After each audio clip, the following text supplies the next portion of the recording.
Nagtayo ako ng restaurant kaso nag-close lang dahil napakahirap nga talaga.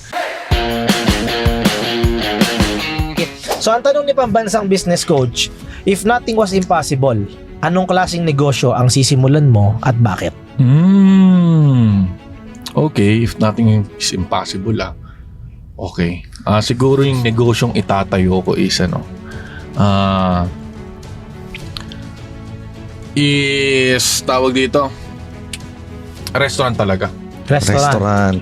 Gusto ko siya dahil ang dami kong idea sa tuwing gawin kaso sobrang pangit ng income.